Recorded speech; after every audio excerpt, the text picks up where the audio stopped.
ये तस्वीरों में कार्रवाई आप देख रहे हैं। ये कार्रवाई आज दुर्ग से पाटन जाने वाली रोड स्टेशन मरोदा और मरोदा सेक्टर और उस पर रिसाली सेक्टर के बीच में कार्रवाई चल रही है। यहाँ पे 20 से 25 दुकानें हुआ करती थी किसी समय में। 20 से 25 साल से दुकानें चल रही थी और आज इन दुकानों को खदेड़ा गया। बीएसपी की टीम मौजूद है, पुलिस प्रशासन के अधिकारी मौजूद हैं, जिला प्रशासन के लोग मौजूद हैं, पीडब्ल्यूडी के लोग मौजूद हैं। सवाल उठता है कि इन 20-25 साल से जो लोग रह रहे थे इनको हटाया क्यों गया, बीएसपी ने आखिर ये कार्रवाई क्यों की। तो इसके पीछे की कहानी हम बताते हैं कि ये मैं सीमांत को कहूँगा कि ये जो लाइन देख रहे हैं, 2 पाइप लाइन प्रमुख, ये पहली पाइप लाइन जो ये देख लाइन है, इसमें 11 केवी बिजली की लाइन गई हुई है। 11 केवी जो पूरे टाउनशिप में इलेक्ट्रिसिटी सप्लाई करती है। और दूसरी जो लाइन है, पानी की लाइन है, वो मरोदा फ़िल्टर प्लांट से होकर टाउनशिप के अनेक सेक्टरों में, बाकी जो सेक्टर हैं वहाँ सप्लाई करती है। तो जब पीडब्ल्यूडी ने रोड का निर्माण शुरू किया तब कब्जेधारियों को हटाया गया। कभी ये कब्जेधारी काफ़ी आगे हुए करते थे, बहुत सामने थे। मतलब आपको बता दूं कि जो वो प्लाईवुड रखी हुई है, जो रेक रखा हुआ है, दुकानें वहाँ पर थी। तो पीडब्ल्यूडी ने रोड बनाने के लिए उन दुकानों को नाली के इस पार शिफ्ट कर दिया, मतलब हटाया गया। तो जो कब्जेधारी लोग थे नाली के यहाँ तक अपने कब्जे कर लिए, साथ साथ इस पाइपलाइन के ऊपर भी कब्जे कर लिए थे। मतलब ये पाइपलाइन इतना ख़तरनाक है कि 11 केवी लाइन गई हुई है और कभी कोई भस्ट हो गया या फिर कभी कोई शॉर्टेज हो जाए तो बहुत बड़ा नुकसान हो सकता था। तो कहने का मतलब ये है कि जो कब्जेधारी जो लोग थे, दुकान संचालित कर रहे थे, बिरयानी, अंडा, चिकन और भी छोटी छोटी दुकानें थी, वो दुकानें नाली के उस पार संचालित हो रही थी। उसके बाद उनको हटाया गया। हटाने के बाद उन लोग इस लाइन पे कब्जे कर लिए और पाइपलाइन के ऊपर उन्होंने दुकान बना ली थी अपनी। तो ये बहुत बड़ा आने वाले समय में बहुत बड़ा नुकसान हो सकता था। अगर छोटी सी भस्ट हो जाती या फिर शॉर्ट हो जाता तो बहुत बड़ा नुकसान हो जाता। टाउनशिप के लोगों को बिजली नहीं मिलती या तो पानी नहीं मिलता, दोनों लाइन गई हुई हैं। उस लाइन को हटाने के लिए, उस लाइन को क्लियर करने के लिए बीएसपी ने आज ये कार्रवाई की है।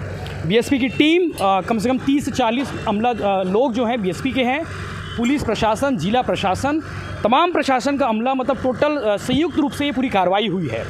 20-25 साल से थे, 6-7 महीने से लगातार इनको नोटिस दिया जा रहा था, बार बार इनको एक अल्टीमेटम दिया जा रहा था कि भाई अपनी दुकानें हटा लो, कब्जे हटा लो, लेकिन लोग नहीं माने। आज ये कार्रवाई उन्होंने प्लानिंग की, बीएसपी ने प्रशासन के साथ मिलकर, पुलिस प्रशासन का अमला खड़ा हुआ है। सीएसपी भिलाई-नगर राकेश जोशी साहब हैं और निवई थाना प्रभारी, भिलाई-नगर थाना प्रभारी, भट्टी थाना प्रभारी, तमाम अलग अलग थाने प्रभारी के लोग भी मौजूद हैं। और ये जो पान ठेला देख रहे हैं, एकमात्र पान ठेला है जो बीएसपी के अलॉटेड है। बाकी सारी दुकानें जो हैं यहाँ पे इलीगल थे, कब्जेधारी थे। तो एकमात्र इस दुकान वाले को जो हॉकर के नाम पे दिया गया था, उसको सड़क के उस पार एक दुकान अलॉट की गई है।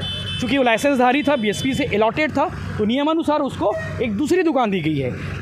इसके अलावा जो बाकी दुकान थे यहाँ पे, एक बड़ी किराना दुकान भी थी यहाँ पे। इसके अलावा बहुत सारी दुकानें थी, ट्रेडर्स की दुकान थे, अंडा, चिकन, बिरयानी, और भी दुकानें थे, पंचर वाले थे, गाड़ी वाले थे।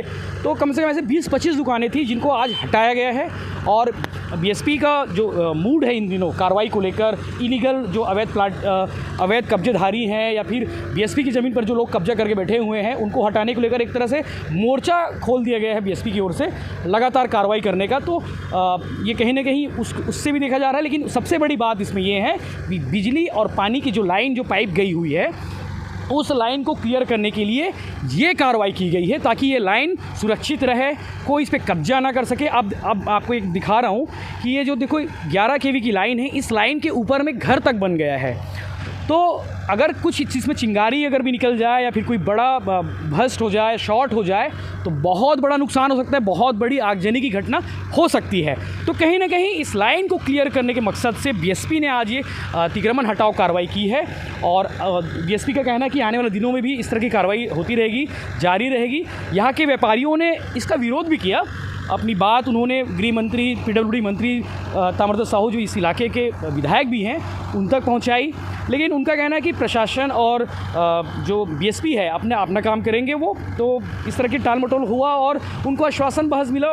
बाकी इनके लिए क्या हो सकता है वो आने वाले समय में देखने वाली बात है कि क्या कुछ बीएसपी करेगा और क्या कुछ प्रशासन करेगा। तो आप जब कल आएंगे इस रोड में तो आपको एक भी दुकानें नहीं मिलेंगी। मतलब राइट साइड पे अगर दुर्ग पाटन से दुर्ग होते हुए जाएंगे तो राइट साइड में एक भी दुकानें नहीं मिलेंगी, पूरी दुकानें साफ दिखेंगी।